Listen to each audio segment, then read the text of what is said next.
The past is a good place to visit, but certainly not a good place to stay. The Third Level by Jack Finney is an engrossing story set in the 1950s. The story is studded with numerous undertones of irony. It takes you back in time.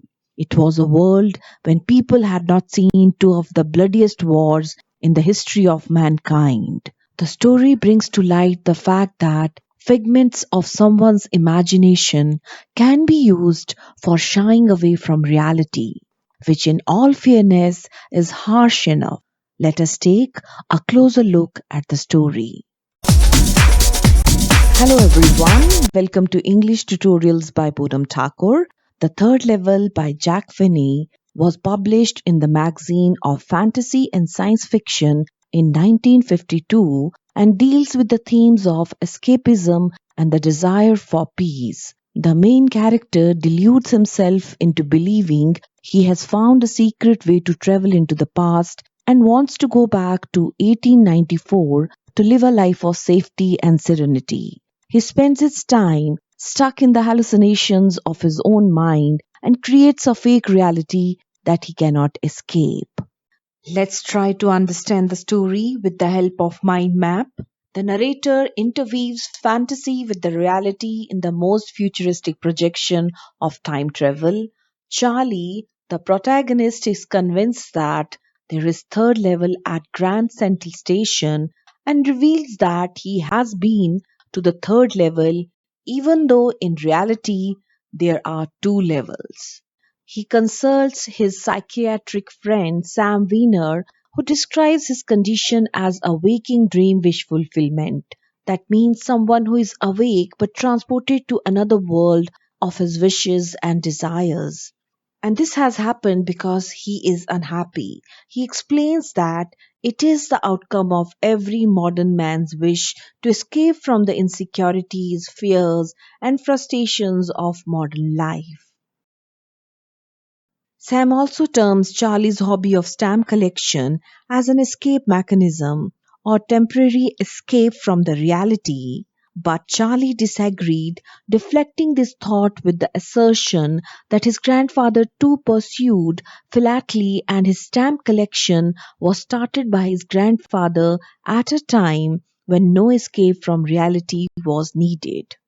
Charlie then narrates his experience of the day when he strayed to the third level of the Grand Central Station. One summer evening, he had worked till late in office and was keen to get back home to his wife Louisa, so he hurried to board a train at the second level of Grand Central Station.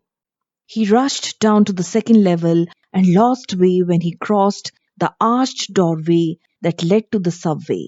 He felt that the Grand Central was like a tree that keeps growing new corridors and stairs similar to branches and offshoots. He walked down a corridor, hearing the empty sound of his own footsteps. Suddenly, he found himself on the third level.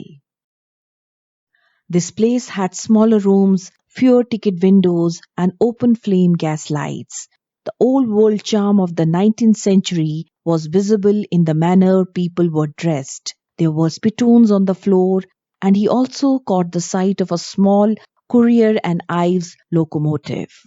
To confirm that he was in the right century, he looked for copies of the newspaper The World that carried a lead story about President Cleveland, the president in the late 19th century. He also noted that the newspaper was dated June 11, 1894. It confirmed that he had traveled back in time. The narrator was excited. 1894 was a peaceful time before the two world wars. So he proceeded to the ticket window and asked for 2 tickets to Galesburg, Illinois. He wished to return to the peaceful life in that place along with his wife. The thought that returning to 1894 would keep him away 20 years from First World War and 40 years from the Second World War thrills Charlie.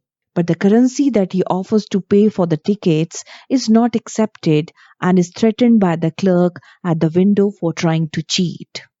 Charlie, to avoid being imprisoned, ran away and soon found the way back to the present. The next day, Charlie withdrew $300, nearly all their savings and purchased $200 in old-style bills. He tries to return to the third level. However, all his efforts proved futile as he never found the way to the third level. His wife, worried about him, asked him not to seek the third level again.